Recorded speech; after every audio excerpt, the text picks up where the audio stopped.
Bonjour à vous, aujourd'hui je vais vous parler d'un bon plan, c'est créer une pâte à modeler maison avec 5 ingrédients au maximum qu'on a à notre quotidien. Donc voici ma pâte à modeler que j'ai faite il y a exactement 10 jours. Elle est juste parfaite, elle n'a pas séché. Vous voyez, je peux l'ouvrir en deux, j'en ai pas partout. J'ai pris un emporte-pièce pour vous montrer la qualité de ma pâte à modeler. Donc, voyez, hop, voyez, ma plume est faite. Donc, il ne faut pas grand chose comme ingrédient, il ne faut que 5. Donc, il faut de l'eau, de l'huile, de la farine et du sel. Et surtout, bien mettre au frigo. Donc, je vais faire les étapes avec vous. Je vais prendre mon saladier. Le voici, de toute façon, je mélange dedans, mais je vais devoir pétrir à la main. Donc, je mets ma farine, donc il faut 120 g de farine. Donc, voici ma farine que je mets dedans. Voici mon sel que je mets dedans aussi. Donc, c'est 85 g de sel. Donc là, je mélange un petit peu pour que ça soit mélangé. Vous voyez, hop, je fais vraiment pas grand effort. Maintenant, je rajoute mon eau, donc c'est de l'eau très chaude. Hein. Je précise, j'ai pris un biberon pour vous montrer à peu près. Donc, c'est 120 d'eau bien chaude. Voilà, hop, je mélange. Sachant qu'après, je vais pétrir. Donc, je mélange vraiment en gros, en fait. Vous voyez,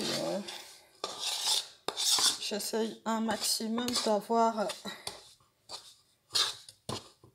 de décoller ma farine en fait sur les contours. Vraiment.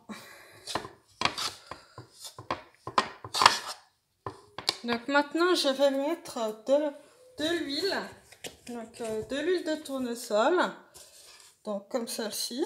Donc il me faut exactement 4 cuillères à soupe. Donc cuillère à soupe, c'est ça. Hein. Voyez. J'en mets 4. Donc bien remplir. Donc 1, 2, 3 et 4. Donc si à l'avenir elle colle, en fait, il faut rajouter de l'huile, tout simplement, pour que ça décolle, en fait, tout simplement, pour que ça tienne bien. Donc moi, ça m'est arrivé qu'elle colle au bout de 4 jours. Bon, j'ai rajouté un petit peu d'huile dessus, c'est-à-dire une cuillère. Et puis voilà. Donc là, je voyais, je fais avec mes doigts, je ne me brûle pas. Pourtant, l'eau, elle était bien chaude, mais ça refroidit extrêmement vite. Donc, je rajoute mon colorant. Donc, certains mettent du colorant alimentaire et d'autres de la gouache. Donc, moi, je vais mettre de la gouache. Parce que j'ai plus de colorant chez moi. Donc, j'aimerais avoir une pâte à modeler rouge. Donc, je mets de la peinture rouge, ma gouache rouge, pour avoir une belle pâte. Donc, qu'est-ce que j'en ai mis? C'est ça, j'en sais rien. J'en ai pas mis une grosse quantité. Hop, vous voyez déjà ma pâte commence à se former. Donc là, pour moi, il est temps de pétrir.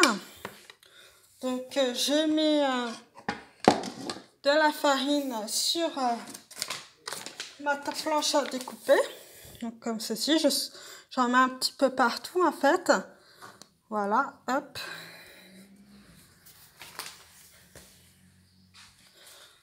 Donc là, c'est le moment où il faut pétrir. Donc, je récupère ma pâte. Donc, il ne faut pas avoir peur de se salir les mains, vous voyez.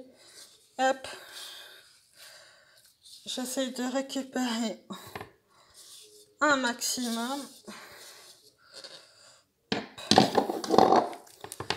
Voilà. Donc là, je commence un petit peu à pétrir.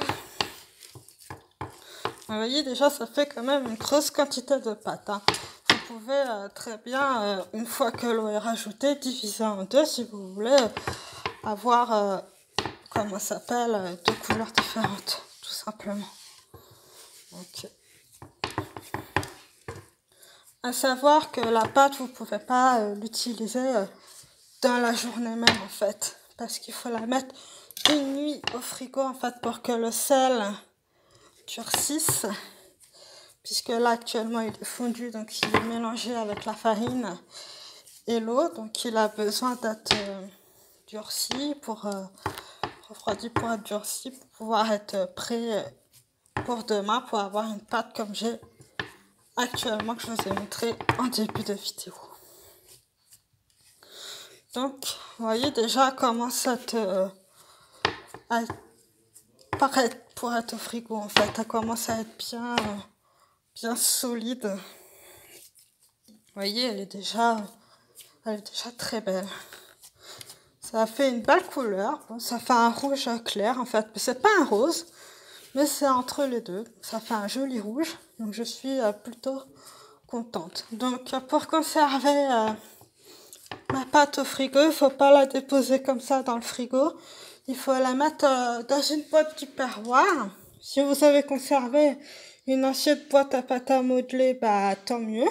Sinon, vous mettez dans un sac zip. Si vous n'avez pas de sac zip, vous la mettez dans un film alimentaire. En fait, il faut que ce soit hermétique, tout simplement, pour qu'elle puisse être parfaite pour que vos enfants puissent jouer avec. Donc j'espère que ma vidéo vous a plu. Je vous fais ma petite pub comme toujours. Donc c'est sur ce groupe que vous trouverez des bons plans comme celui-ci. Donc les dénicheurs, dénicheuses des bons plans, traquer les promotions, sondages rémunérés, concours, campagne de test, goodies, échantillons. Voici ma devanture, mes cadeaux gagnés que j'ai reçus. J'espère vous retrouver bientôt.